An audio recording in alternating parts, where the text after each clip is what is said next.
नमस्कार पायनियर्स, स्वागत है आपका पाई जीसीवी ज्ञान चैनल में। आज की वीडियो शुरू करने से पहले आपसे एक सवाल पूछता हूं। क्या कभी आपको ऐसा लगा है कि दुनिया की पुरानी फाइनेंशियल सिस्टम आपकी मेहनत का असली मूल्य नहीं देती? जैसे आप पूरा दिन मेहनत करो लेकिन असली फायदा कहीं और चला जाता है। या फिर क्या कभी आपने सोचा है कि अगर एक ऐसी इकोनॉमी बन जाए जहां आपका समय, आपका योगदान, आपका पहचान सब कुछ रियल वैल्यू में बदल जाए, तो दुनिया कैसी दिखेगी? आज की यह वीडियो उसी सवाल का जवाब है, क्योंकि पाई नेटवर्क का सफर एक क्रिप्टो प्रोजेक्ट की कहानी नहीं है। ये एक बदलाव है जिसे दुनिया धीरे धीरे महसूस कर रही है। और सबसे दिलचस्प बात, ये बदलाव दो डेट्स के बीच छुपा है, फरवरी 20 और नवंबर 28। ये सिर्फ डेट्स नहीं, ये पाई नेटवर्क की फिलॉसफी का कोड है जिनके भीतर छुपा है न्याय का संदेश, सोवरेनिटी का मतलब और ग्लोबल डिजिटल इकोनॉमी का भविष्य। आज की इस वीडियो में हम इन दोनों डेट्स के पीछे का असली अर्थ समझेंगे और जानेंगे कि कैसे पाई नेटवर्क एक साधारण ऐप से बदलकर दुनिया की सबसे बड़ी डिजिटल मूवमेंट बन रहा है।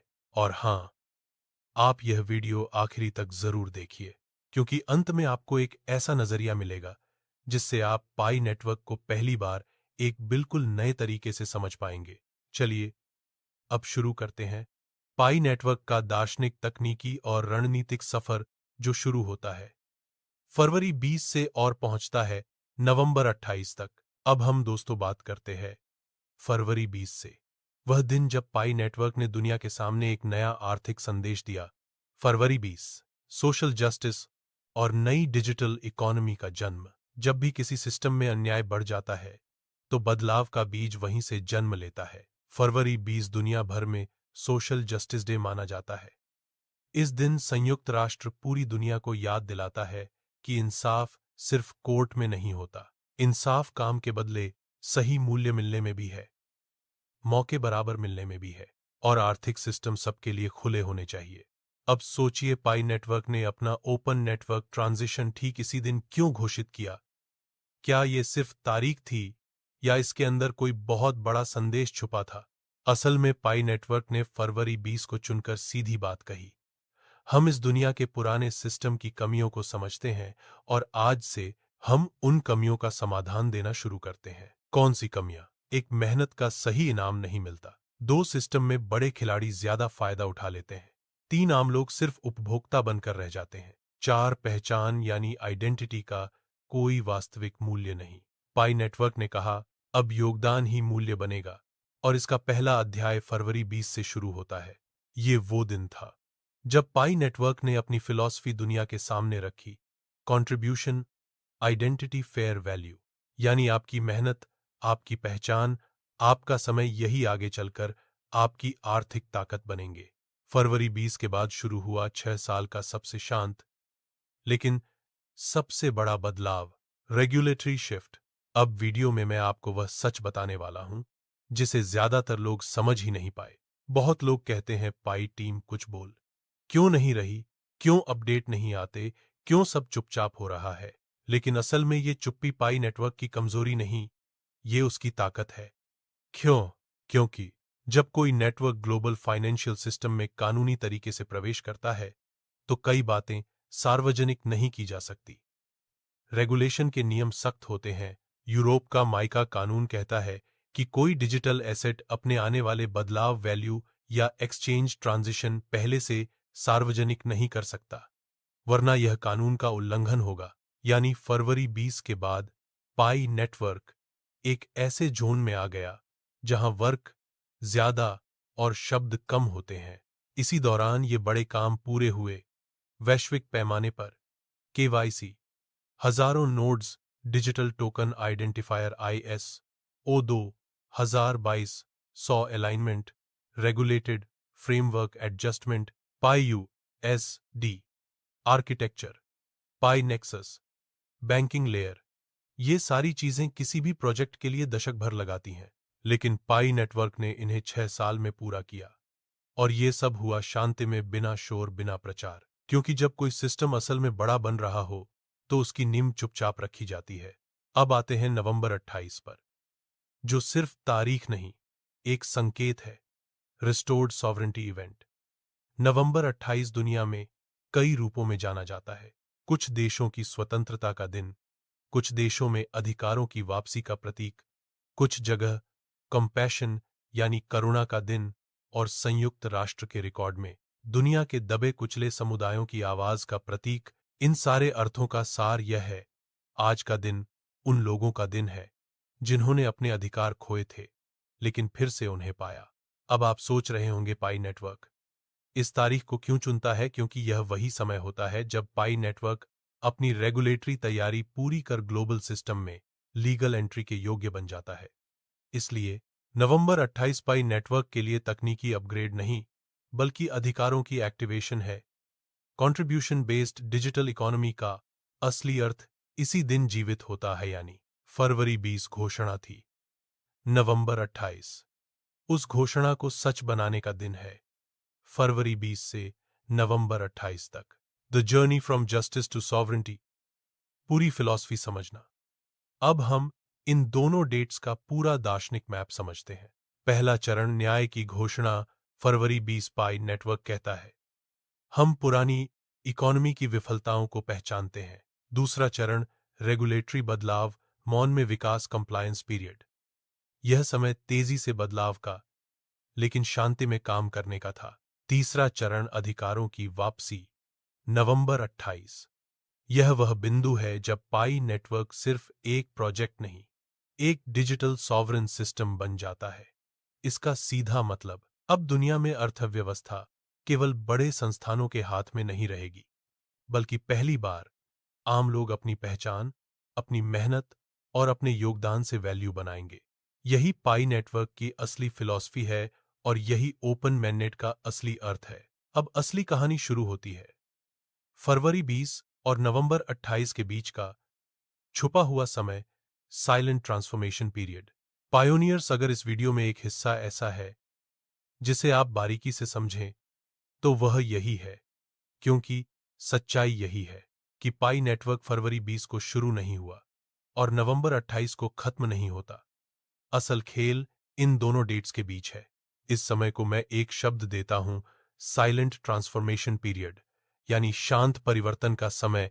जो लोग बाहर से देखते हैं उन्हें लगता है कि पाई टीम कुछ नहीं कर रही, लेकिन जो लोग सिस्टम को समझते हैं उन्हें पता है जब कोई प्रोजेक्ट तकनीकी से आगे बढ़कर संस्थागत स्तर पर जाता है तो उसका सबसे बड़ा काम कैमरे से दूर ही होता है। इसी दौरान हुआ रेगुलेटरों के साथ कागजी काम, नियमों के तहत एसेट की संरचना, कानूनी ऑडिट, डिजिटल टोकन पहचान, सिक्योरिटी और स्टेबिलिटी टेस्ट, आईएसओ 20022 से मेल बैठाना और ग्लोबल स्टैंडर्ड का पूरा पालन। ये सब चीजें दिखती नहीं, पर सिस्टम का दिल इन्हीं से बनता है। क्योंकि अगर पाई नेटवर्क को दुनिया के बैंकों, सरकारी संस्थाओं और फाइनेंशियल प्रोटोकॉल सबके साथ जुड़ना है तो इसे उसी नियम की भाषा में बात करनी होगी जो पूरा बैंकिंग वर्ल्ड बोलता है।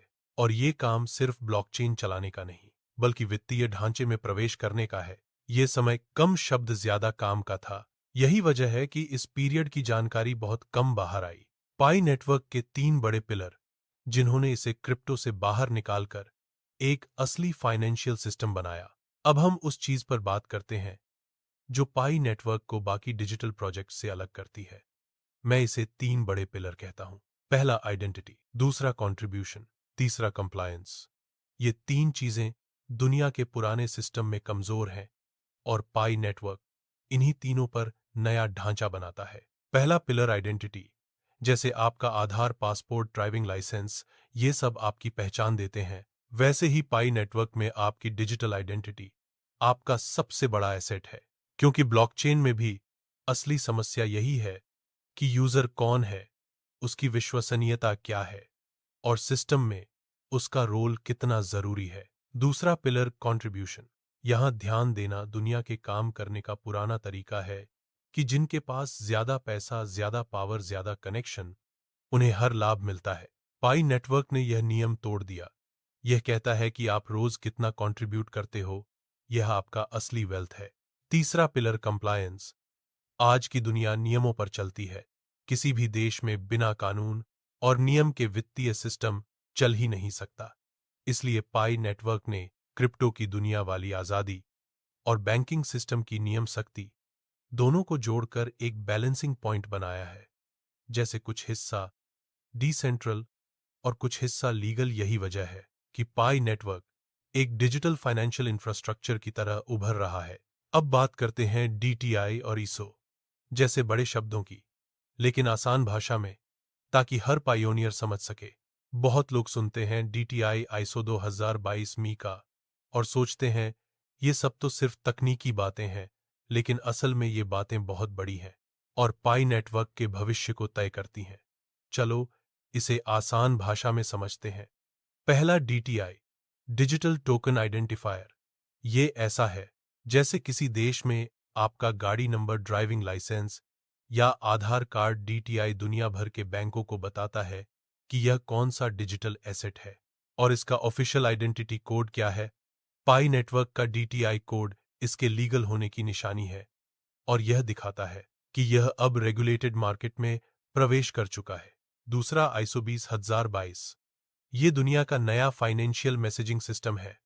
इस पर बैंक, पेमेंट सिस्टम, स्विफ्ट सब आगे चलकर काम करेंगे। अगर कोई डिजिटल सिस्टम विश्व स्तर पर स्वीकार होना चाहता है तो इसे आईएसओ से जुड़ना पड़ता है और पाई नेटवर्क इससे तकनीकी रूप से कंपैटिबल है। तीसरा मीका, यह यूरोप का कानून है जो डिजिटल एसेट्स को रेगुलेट करता है। इस कानून के तहत पाई नेटवर्क का पूरा ढांचा बिना शब्दों का शोर किए चुपचाप फिट किया गया है। ये तीनों चीजें पाई की चुप्पी को समझाती हैं, क्योंकि जब कोई सिस्टम कानूनी स्टेज पर होता है तो खुलकर भविष्य बताना मना होता है। अब आते हैं असली मोड़ पर। नवंबर 28 क्या है और क्यों इस तारीख को सॉवरेंटी एक्टिवेशन डे कहा जाता है? नवंबर 28 एक बहुत खास दिन है और इसे समझना जरूरी है। दुनिया में इस दिन कई देशों ने अपनी स्वतंत्रता वापस पाई। कुछ ने अपनी पहचान मजबूत की, कुछ ने दबे हुए अधिकार फिर हासिल किए और कुछ के लिए ये कंपैशन यानी दयालुता का दिन है। अब सोचिए, पाई नेटवर्क जैसे वैश्विक डिजिटल सिस्टम के लिए यह दिन क्या अर्थ रखता है। ये दिन बताता है अब योगदान करने वाले लोगों का अधिकार सक्रिय होता है। अब डिजिटल पहचान का असली मूल्य खुलता है। अब पाई नेटवर्क का रेगुलेटेड सिस्टम शुरू होता है। अब डिसेंट्रलाइज्ड इकोनॉमी लोगों को वास्तविक वैल्यू देने लगती है। इसलिए यह सिर्फ लॉन्च नहीं, यह सॉवरेंटी यानी अधिकार की एक्टिवेशन है। फरवरी 20 ने घोषणा की, नवंबर 28 उसे वास्तविक बनाता है। अब हम उस फिलॉसफी को समझते हैं जो फरवरी 20 से नवंबर 28 के बीच पैदा हुई। ये दुनिया की पहली कंट्रीब्यूशन बेस्ड सिविलाइजेशन है। आप इसे ऐसे समझें। पहला चरण, अनाउंसमेंट ऑफ जस्टिस, फरवरी 20। दूसरा चरण, work in silence, compliance period. तीसरा चरण, एक्टिवेशन ऑफ सॉवरेंटी, नवंबर 28। ये तीनों मिलकर एक नया मॉडल बनाते हैं, कंट्रीब्यूशन सिविलाइजेशन मॉडल। ये मॉडल कहता है पहली बार दुनिया में वेल्थ मेहनत, भागीदारी और पहचान से बनेगी, न कि पैसे की ताकत से। दूसरी बार, पहली बार डिजिटल इंसान, डिजिटल अधिकार, डिजिटल अर्थव्यवस्था तीनों एक साथ पैदा हो रहे हैं। तीसरी बार यह मॉडल बैंकिंग और ब्लॉकचेन दोनों को मिलाकर बन रहा है। इसलिए पाई नेटवर्क सिर्फ एक मैननेट लॉन्च नहीं, यह दुनिया की आर्थिक सोच का बदलाव है। अब बात करते हैं पाई नेटवर्क के उस हिस्से की जो आने वाले सालों में पूरी डिजिटल इकोनॉमी की रीढ़ बनेगा, द यूटिलिटी इंजन। बहुत लोग सोचते हैं कि नेटवर्क की ताकत उसके कॉइन में होती है, लेकिन पाई नेटवर्क की असली ताकत उसके कॉइन में नहीं, उसकी इकोनॉमी में है। इसे ऐसे समझो, दुनिया के हर सफल सिस्टम के पीछे एक इकोसिस्टम होता है जिसमें लोग खरीदते, बेचते, कमाते, खर्च करते और लगातार वैल्यू पैदा करते जाते हैं। इसी इकोसिस्टम को पाई नेटवर्क में यूटिलिटी इंजन कहा जा रहा है। यह इंजन तीन चीजों से चलता है। पहला, ऐप्स जो लोगों के काम आए, जैसे market place, food delivery, education services, gaming और डिजिटल टूल्स। दूसरा, पीपल टू पीपल इकोनॉमी, यानी जहां दो लोग बिना बैंक, बिना मिडलमैन सीधे लेन देन कर सकें। तीसरा, ग्लोबल सेटलमेंट लेयर, यानी भविष्य में अंतरराष्ट्रीय स्तर पर पाई को वैल्यू देने वाली प्रणाली। यही यूटिलिटी इंजन पाई नेटवर्क को सिर्फ एक क्रिप्टो प्रोजेक्ट नहीं, बल्कि एक रियल वर्ल्ड फाइनेंशियल यूनिवर्स बनाता है। पाई कॉइन की असली कीमत क्या है और क्यों टीम कभी प्राइस नहीं बताती, लेकिन उसकी डायरेक्शन साफ दिखती है? भाई, यह सबसे ज्यादा पूछा जाने वाला सवाल है। पाई कॉइन की असली वैल्यू क्या है? लोग सोचते हैं कि टीम प्राइस क्यों नहीं बताती, लेकिन इसका जवाब बहुत आसान है और बहुत बड़ा भी, क्योंकि किसी भी डिजिटल एसेट की रियल वैल्यू दो चीजों पर बनती है। पहली, मार्केट डिमांड। दूसरी, नेटवर्क यूटिलिटी। टीम अगर प्राइस बोल दे तो दुनिया उसे मैनिपुलेशन कहेगी और उसे ग्लोबल रूल्स तोड़ने वाला बता देगी। इसलिए टीम प्राइस नहीं बताती, लेकिन डायरेक्शन साफ दिखाती है। जैसे पहला, इंटीग्रेशन डायरेक्शन। दूसरा, डीटीआई रजिस्ट्रेशन। तीसरा, आईएसओ कंपैटिबिलिटी। चौथा, ग्लोबल कंप्लायंस मीटिंग्स। पांचवा, एप्स इकोनॉमी का एक्सपेंशन। ये सब चीजें बताती हैं कि पाई की वैल्यू स्पेक्यूलेशन पर नहीं, सिस्टम पर बनेगी। और जितना सिस्टम मजबूत, उतनी कॉइन की कीमत स्थिर और ऊंची। ये बात टीम नहीं बोलती, लेकिन सिस्टम खुद बोल रहा है। अब बात करते हैं ओपन मेननेट के असली मतलब कि जो आज तक इंटरनेट पर गलत समझाया गया है। बहुत लोग सोचते हैं ओपन मेननेट का मतलब है कि पाई कॉइन एक्सचेंजेस पर आ जाएगा या विड्रॉल ओपन हो जाएगा, लेकिन यह सिर्फ आधी तस्वीर है। ओपन मेननेट असल में 3 चरणों वाली प्रक्रिया है। पहला, पीपल आइडेंटिटी वेरिफिकेशन, यानी कौन असली यूजर है, कौन नहीं, इसका पूरा साफ होना। दूसरा, इकोसिस्टम मैच्योरिटी, यानी ऐसे ऐप्स, ऐसे मर्चेंट्स, ऐसी सर्विसेज जो कॉइन के वैल्यू को वास्तविक बनाए। तीसरा, ग्लोबल कंप्लायंस क्लियरेंस, यानी दुनिया भर के कानूनों के अनुसार सिस्टम को अप्रूव किया जाना। जब ये तीनों पूरे होते हैं, तभी ओपन मेननेट वास्तव में एक्टिवेट माना जाता है। मतलब ये तारीख नहीं है, ये एक स्थिति है, एक स्टेज है जो पूरा होते ही सब कुछ अपने आप ओपन हो जाता है। और पाई नेटवर्क तेजी से इस अवस्था के करीब पहुंच रहा है। अब समझते हैं पाई नेटवर्क का सबसे बड़ा वेपन, जिसकी वजह से दुनिया इसे हल्के में नहीं ले सकती। दुनिया में बहुत से क्रिप्टो प्रोजेक्ट्स आए, कुछ चले, कुछ गायब हो गए, लेकिन पाई नेटवर्क की एक चीज उसे अनबीटेबल बनाती है, और वो है उसका ग्लोबल ह्यूमन नेटवर्क। सोच कर देखो, दुनिया में कोई भी डिजिटल एसेट ऐसा नहीं जिसके पास पूरी दुनिया में फैला हुआ रियल वेरीफाइड पीपल का नेटवर्क हो। ये नेटवर्क सिर्फ नंबर नहीं, एक तरह की शक्ति है, क्योंकि पहला, यह डिस्ट्रीब्यूटेड है, यानी किसी एक देश का नहीं। दूसरा, यह वेरीफाइड है, यानी फेक अकाउंट्स नहीं। तीसरा, यह पार्टिसिपेटिव है, यानी सिर्फ यूजर नहीं बल्कि कंट्रीब्यूटर्स हैं। इन सब का मतलब बहुत बड़ा है, क्योंकि जब कोई नया फाइनेंशियल सिस्टम बनता है तो एसेट से ज्यादा जरूरी होता है यूजर्स का ट्रस्ट। और पाई नेटवर्क आज दुनिया का सबसे ट्रस्टेड कम्युनिटी नेटवर्क बन चुका है। यही वजह है कि इसे नजरअंदाज करना दुनिया के फाइनेंशियल इंस्टीट्यूशंस के लिए आसान नहीं है। अब बात करते हैं पाई नेटवर्क के उस चुपचाप बदलाव की जो पिछले कुछ महीनों में बहुत तेजी से हुआ है, लेकिन बहुत कम लोगों ने महसूस किया है। अगर आप नजर डालें पिछले कुछ महीनों पर, तो आपको 3 बड़ी चीजें दिखेंगी। पहली, टीम का पब्लिक अपीयरेंस कम होना। दूसरी, नेटवर्क अपडेट्स का तेज होना। तीसरी, ग्लोबल कंप्लायंस के संकेत बढ़ना। ये तीनों चीजें एक ही कहानी बताती हैं कि पाई टीम अब मार्केटिंग नहीं, एग्जीक्यूशन फेज में है, यानी काम ज्यादा, शोर कम, और जो सिस्टम्स क्वाइटली बिल्ड होते हैं वही सबसे मजबूत बनते हैं। आज पायोनियर्स को लग सकता है कि प्रोग्रेस धीरे है, लेकिन असल में ये सबसे क्रिटिकल फेज है जहां फाउंडेशन तय हो रहा है, स्ट्रक्चर बन रहा है और ग्लोबल एक्सेप्टेंस का दरवाजा खुल रहा है। कुछ महीनों बाद यही चीजें सबको नजर आने लगेंगी। अब बात करते हैं पाई नेटवर्क के उस बदलाव की जो दिखाई नहीं देता, लेकिन पूरे प्रोजेक्ट की दिशा तय करता है, जिसे मैं कहता हूं साइलेंट इंफ्रास्ट्रक्चर शिफ्ट।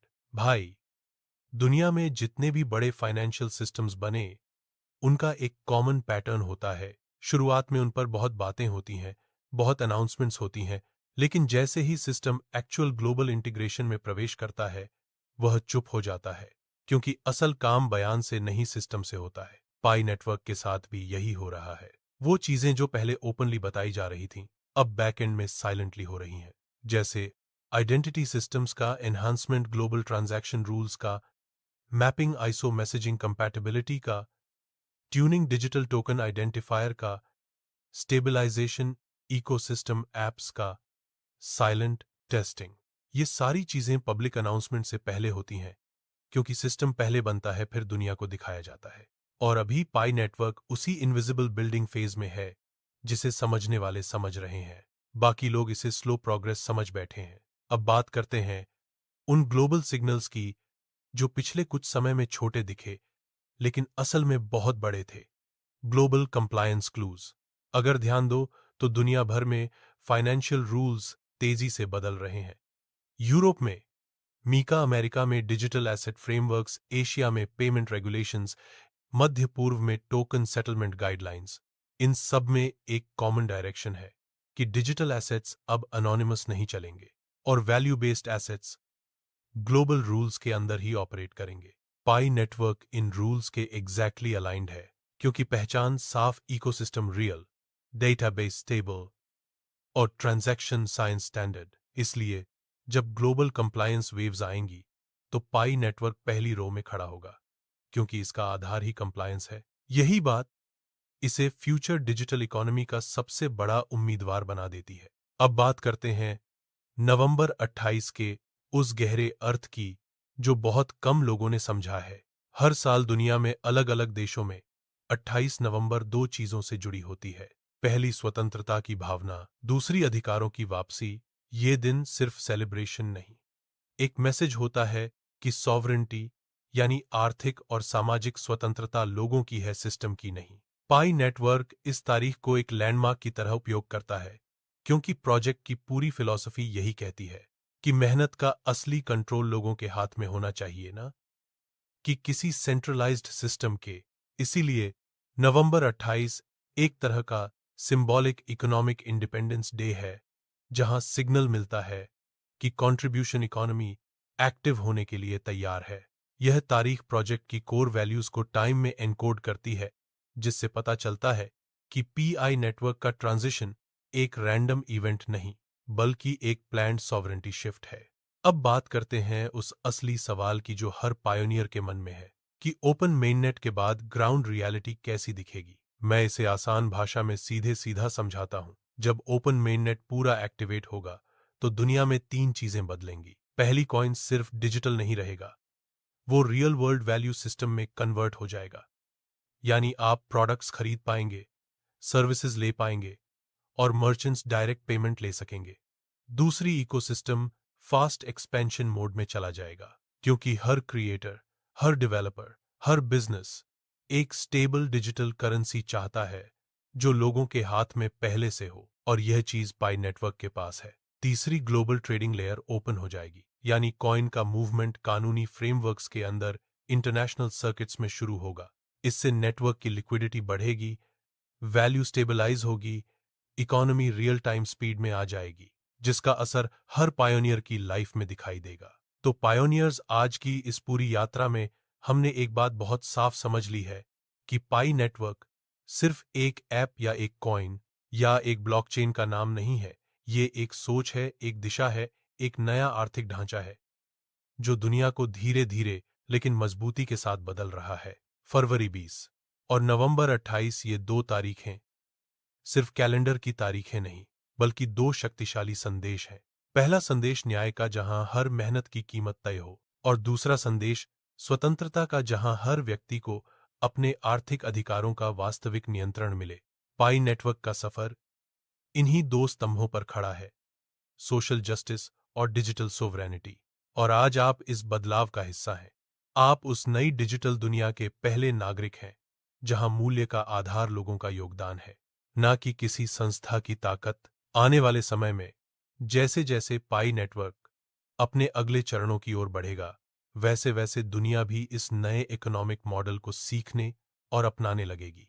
और उस दिन जब सब कुछ ओपन होगा, जब सिस्टम पूरी तरह एक्टिवेट होगा, तब दुनिया को समझ आएगा कि असली शक्ति मेहनत करने वाले लोगों के हाथ में होती है, न कि उन प्रणालियों के हाथ में जो दशकों से सब कुछ नियंत्रित करती आई हैं। इसलिए पायोनियर्स, आज अगर आप इस मूवमेंट का हिस्सा हैं, तो आप सिर्फ माइनिंग नहीं कर रहे, आप इतिहास के उस पन्ने पर खड़े हैं जो अगली पीढ़ियां पढ़ेंगी। और शायद कहेंगी कि यही वो लोग थे जिन्होंने कंट्रीब्यूशन इकोनॉमी की नींव रखी थी। तो अपने सफर को जारी रखें, अपने योगदान को जारी रखें, क्योंकि पाई नेटवर्क का असली मीनिंग यहीं से शुरू होता है। आज की वीडियो देखने के लिए दिल से धन्यवाद। अगर आपको यह जानकारी थोड़ी भी वैल्यू दे गई हो तो इसे अपने सभी पायोनियर्स तक पहुंचाएं।